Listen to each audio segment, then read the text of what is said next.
Hello everybody, welcome to today's video. I hope you enjoy, so let's get started. Had some time to go through some stuff in the attic of the garage here this evening. So I brought down these 3 Enertron fixtures, picked these up way before I got the house here. So these are pretty cool ones. They're either dual lamp or single lamp. I think there's 2 dual lamp and 1 single lamp or something like that. But they're perfect to add to our wall over here with all the other fixtures. So there's our Enertron lights all up on display. They're not wired up. These 2 aren't either. This whole board is wired up, but these down here aren't. I just don't have enough cords or feel like it's important enough to get them wired up at the very moment. I just want them on display to enjoy. But as you may notice, all 3 of these Enertron fixtures here are slightly different in their own way. So let's take a look at them. This first one here has a white plastic body. They're all plastic, they're all polycarbonate, but this one has a white fixture body and a clear refractor cover here. It has 2 13-watt PL bulbs inside. All these are preheat magnetic ballasted. This one here in the middle has a black body housing and a clear refractor cover with 1 13-watt PL bulb, just a single. And then this one here at the end has a black fixture housing with an opaque cover on it. This one has dual 13-watt PL bulbs, just like the first one here. You just can't tell because of the opaque cover. I accumulate a lot of neon indicators from work, taking them off of random appliances that are being sent to the scrapyard.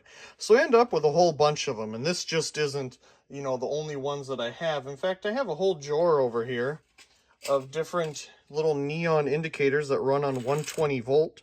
Some of those white ones are phosphor coated to be green or even blue. There's some pretty cool ones in there. But I have a whole bunch of these that I still need to get the little neon bulb and resistor out of. So I'm just going to go through these and get them out, and we'll fill up our little drawer here. And my plan with all these is to use them for little projects.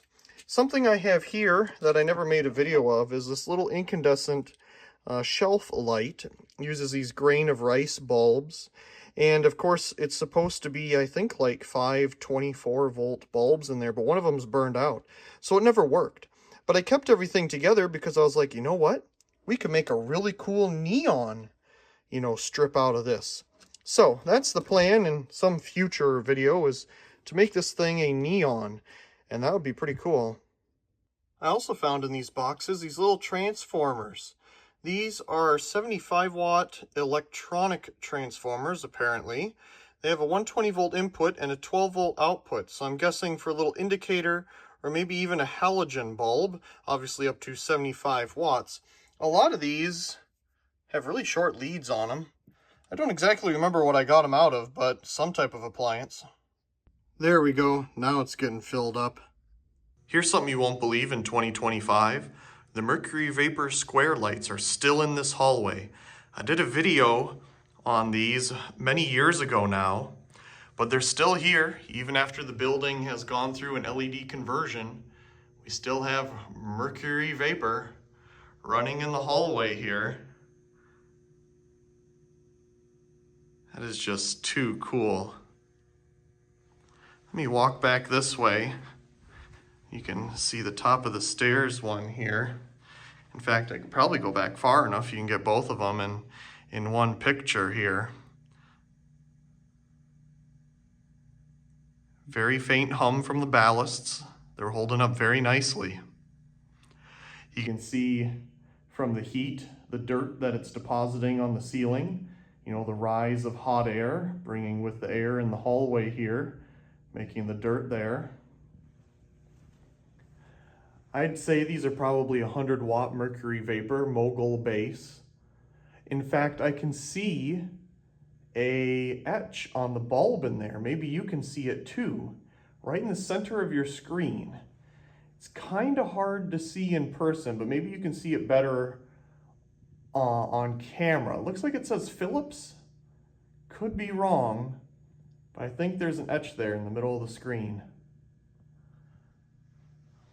Let's see what we can see with this one. I can't really see much there. I can't tell. It's definitely an ED-shaped bulb. It's not BT25, although that would be really cool.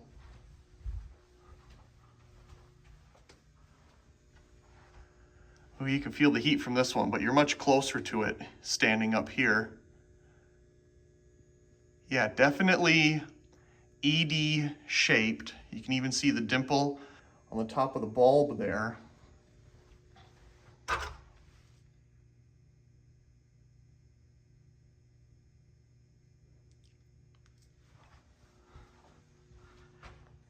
That is awesome.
Let's see what we can do in modifying this old incandescent fixture here. It uses 5 of these little grain of rice incandescent bulbs in series and replacing them with a whole bunch of little neons.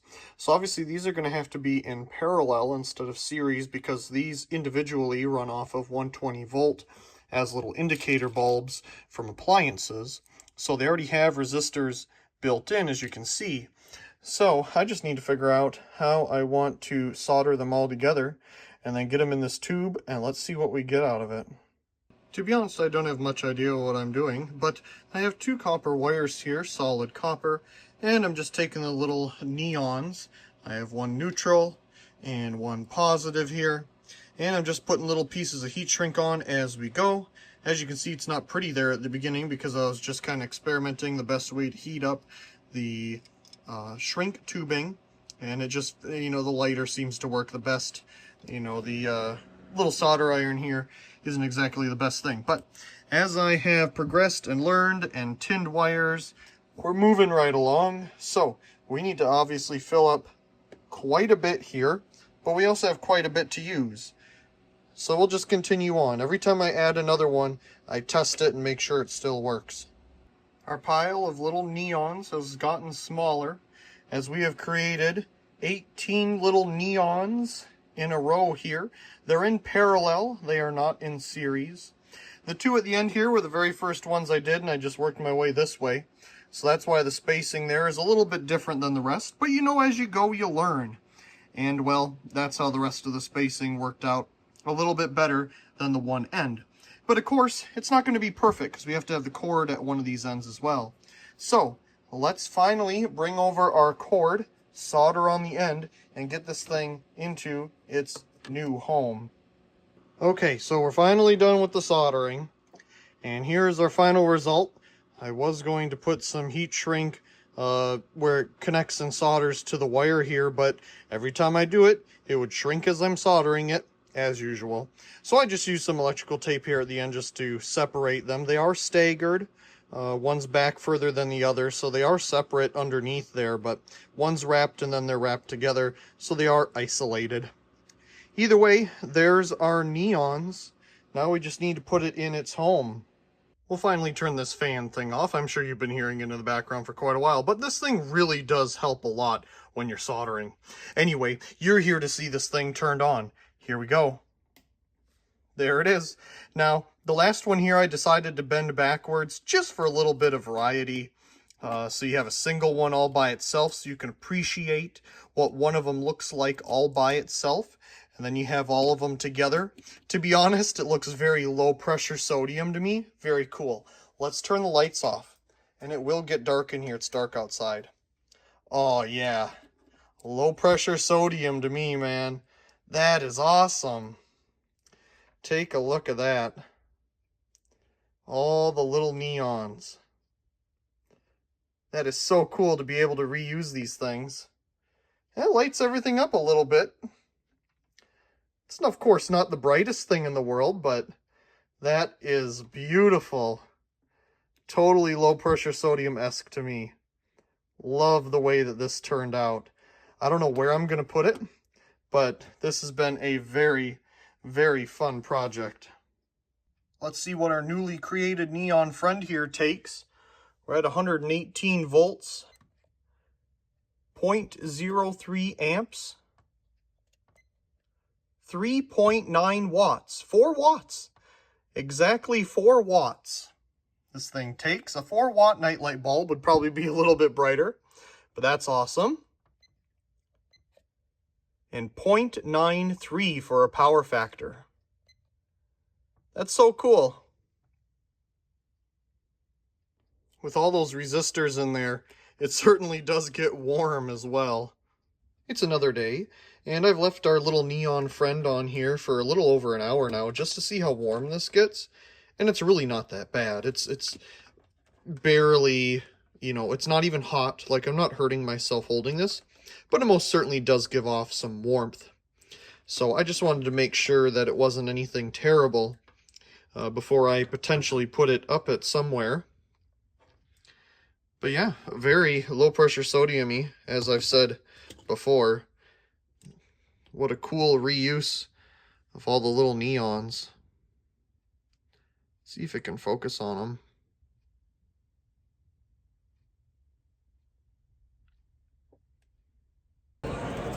At the Show Air Center today for some AEW. Are you excited? Oh, very excited. Very, very good. See what this venue's all about.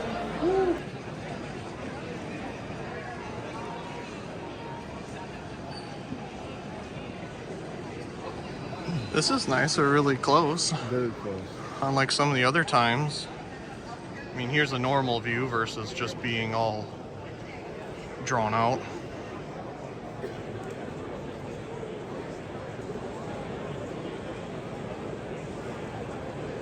Lots of LED lights.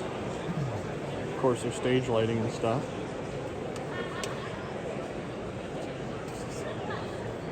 Those look kind of incandescent to me. Oh yeah, they got some different floods going on there.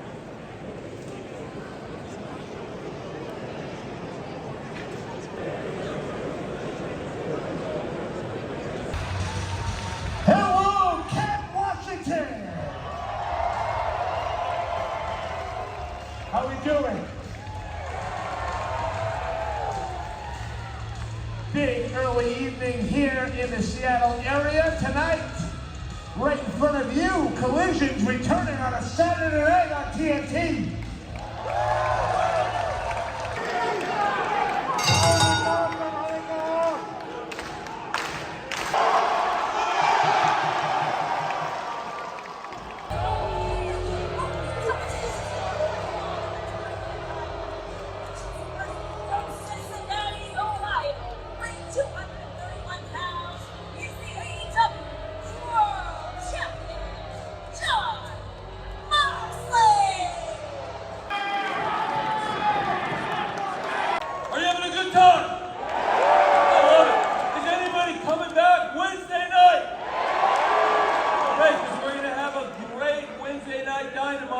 Coming up right here just a few days from now, but moments from now, because this is such a great wrestling territory, because the Pacific Northwest has some of the greatest wrestling fans, some of the greatest wrestlers, because you're such hardcore fans, we still have some of our top women and men in the back.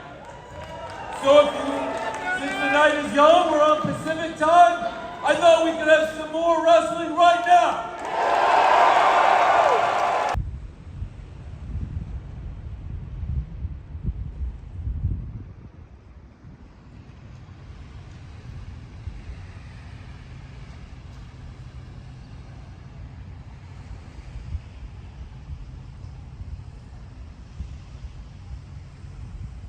We're back here again.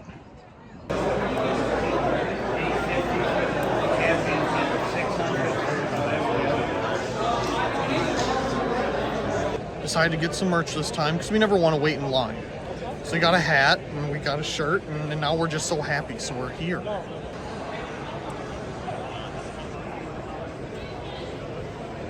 See if there's more people tonight. I mean, it's supposed to be a bigger show, ain't it? I believe that this one's supposed to be bigger.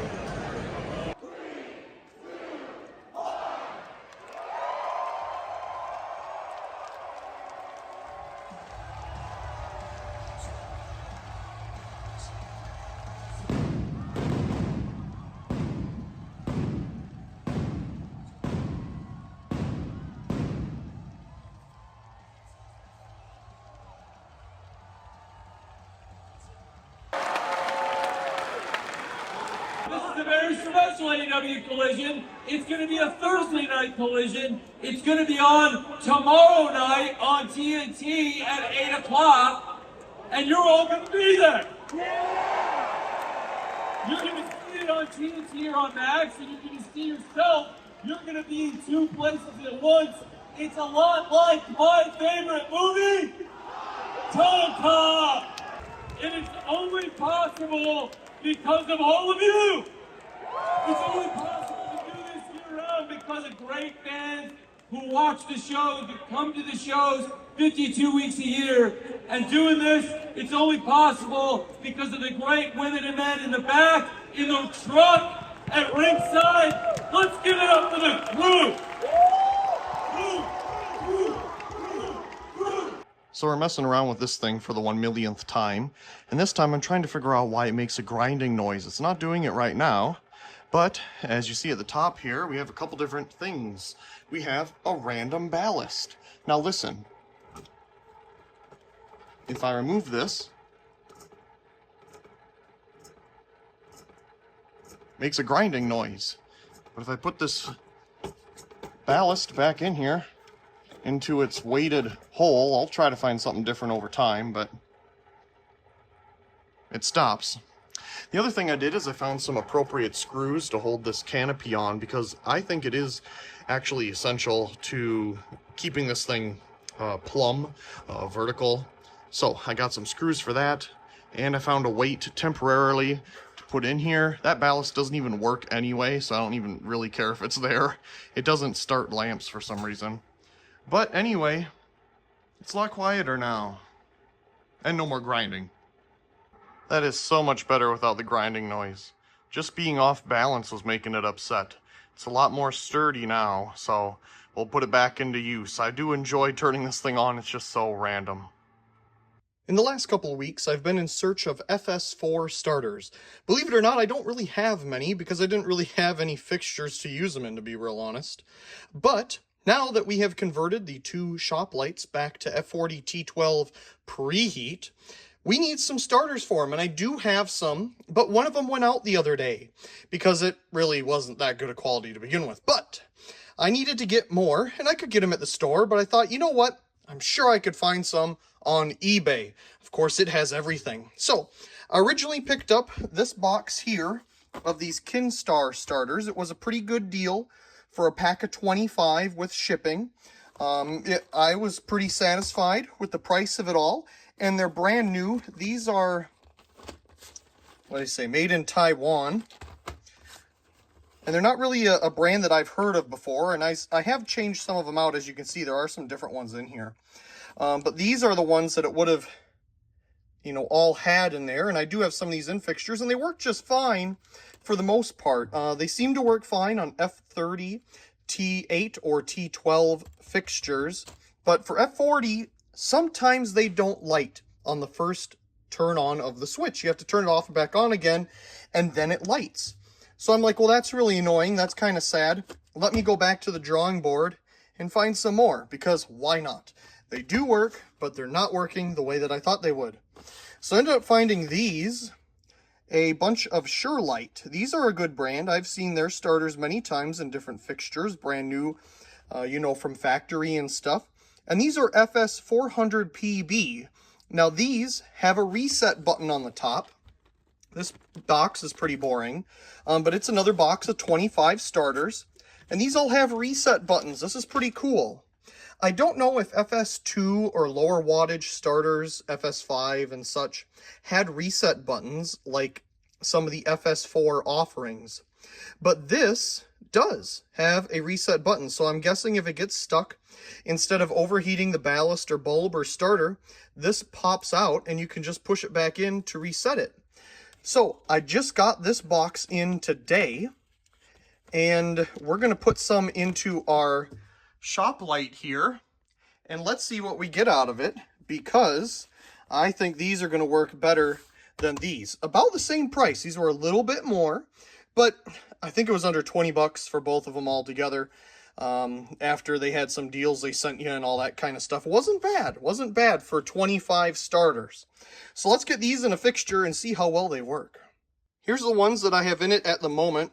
Just some generic brand starters you can get at anywhere, Home Depot, Home Cheapo, Lowe's, you know, wherever USA, pretty standard stuff. So now it's time for some real deals. We got our Sure Light resettable starters in here. Let's see what we get. That's some nice preheat action. So that was using this starter, and now we'll be using the other two. Oh wow, that's got some nice vocals to it. Let's do that again. Boy, that one's taking a second. Okay, here we go. Ooh, those sound awesome.